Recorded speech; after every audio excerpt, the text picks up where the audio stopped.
talking to Drs. Jeffries and Thompson.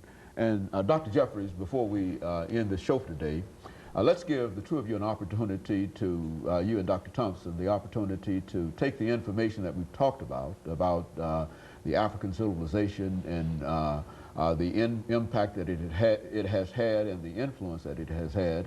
How do you get this information down to a lower level?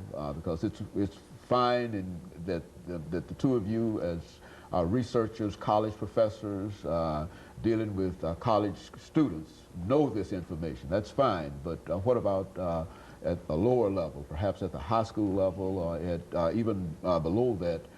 How can this information be disseminated to a wider audience? I think that's one of the great challenges that we face. How to get this enormous explosion of information about African peoples that reverses this whole negative information flow that was institutionalized for so many years. How do we get this information down into our families and into our institutions and organizations where it will have an impact?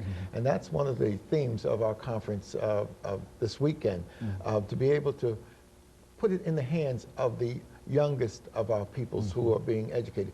Why? Because knowledge is power, and that means knowledge of African peoples is empowerment for African peoples. So if our youngsters are constantly bombarded with the negative images, the Tarzan images, the Sambo images, then that negative projection falls on them. But if they know that African peoples were the founders of the human family, that they raised the pyramids and temples of the Nile to their consciousness of the spirituality and their God consciousness, that they invented mathematics and writing and philosophy, when this knowledge is put in the hands of our young people, it will give them greater strength and self-motivation.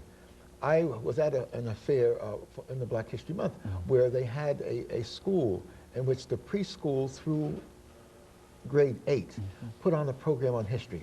They presented the black inventors that invented so many of the things that are part of modern society, the light bulbs, the Elijah McCoy and his work.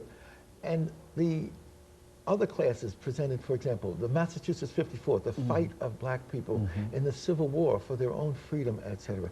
So that I saw that this can be done if properly taught, properly trained instructors are available. It can be taught to our people at every grade level. I saw the preschool, I saw the first, second, third grade, the 8th grade actually implement a curriculum of this enormous truth of African world studies. Dr. Thompson, coming from Chicago and certainly with a large African American community there, what are you doing in that great city to sort of disseminate this information throughout? Well, on 2 occasions we actually worked with Chicago Public Schools in creating a curriculum guide for the schools. And that was done through the public school system. In addition to that, with the group I'm working with in Chicago at the Center for Inner City Studies, the Kemetic Institute, we actually wrote a curriculum guide for the public. So actually we're working with community organizations as well, with the churches, but I think most importantly, you will have to get to the administrators. You must deal with the faculty and the administrators of these school systems, of the church school systems and what have you, and teach about Africa. So we have a program called Teaching About Africa, which we have had since 1986. And across the country, in many cities, we have these programs. But the thing about being a member of the Association for the Study of Classical African Civilization, we have these regions. So therefore, wherever you go, the West, the East, the Midwest, or the South, we have communication with each other, and we're working with schools and actually bringing forth all of this information about Africa. The other thing is we cannot leave out the large, growing African communities coming from Nigeria, Ghana, Ethiopia, Eritrea, and all those places, South Africa, Zimbabwe, in Chicago, in Illinois, in Michigan, in New York, and what have you. Here in so now linking up with these organizations, these groups, I would consider to be most important. Very good. And of course, I think that in order to do this, Dr. Jeffries, this requires quite a bit of resources from organizations like the organization that you have. And what are you doing, and how do you reach out in order to get people to support what you're doing financially? Well, fortunately, we are self-funding. and the contributions made to our organization, scholars come from around the country to participate in our various conferences, and we move the conferences around the country. They pay their own expenses, and the purchase of books and other materials, tapes, helps to create the funds of money necessary for us to do the things that we have to do. And so I think it's important for us to understand that it doesn't take a great deal of money. It takes an interest, it takes an effort. The first teacher who opened up the world to me was my mother, and she taught it simply by making sure that the books were properly in place for me to understand myself, and she laid down the foundation for us to grow and develop. So our people have to start to be critical on how they spend their monies. We earn great deals of money, and we have them, but it all doesn't have to go for cars and for big homes. You've got to have a library in that home, and you've got to have your youngsters knowing that they're heading for higher education and for a greater fulfillment of their lives.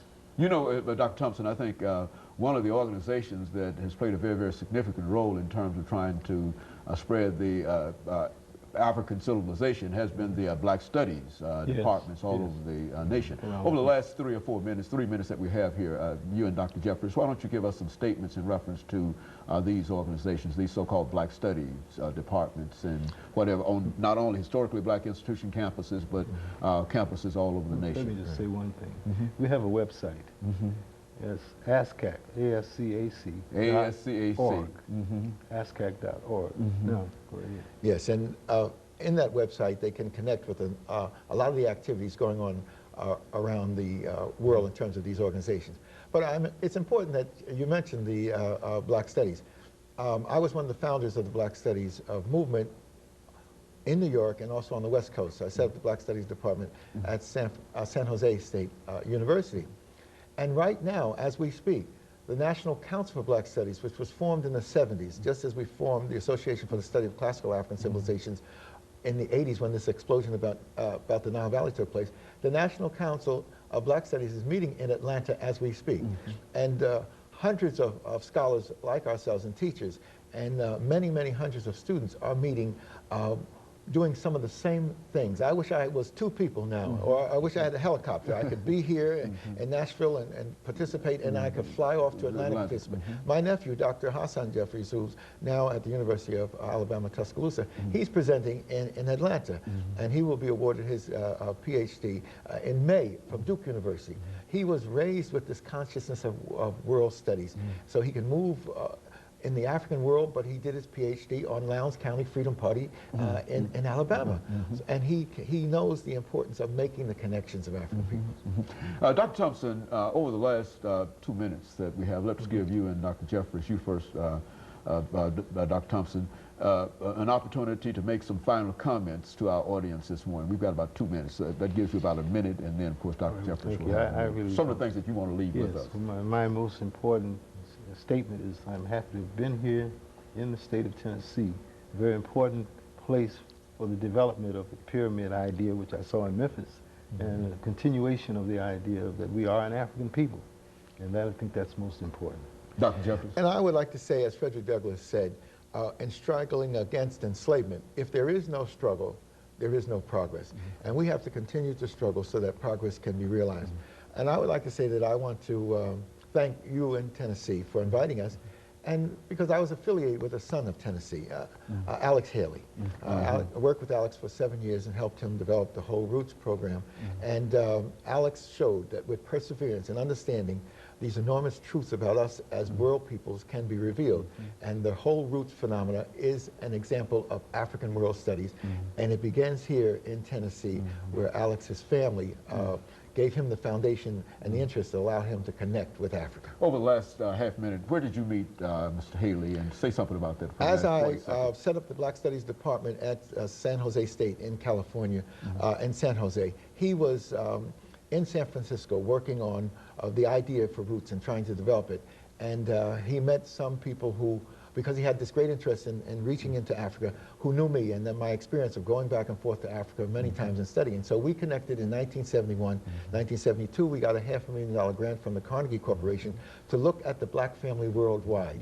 And we put on board teams of scholars that participated in this enormous work. So a great credit goes to Alex Haley, a son of Tennessee, for his contribution to African World Studies. As well as you, Dr. Jeffries, and of course, Dr. Thompson. Let me thank the two of you for coming by and giving us that information, and let me encourage our audience to tune in again next week for another informative edition of Comments. Thank you and good morning.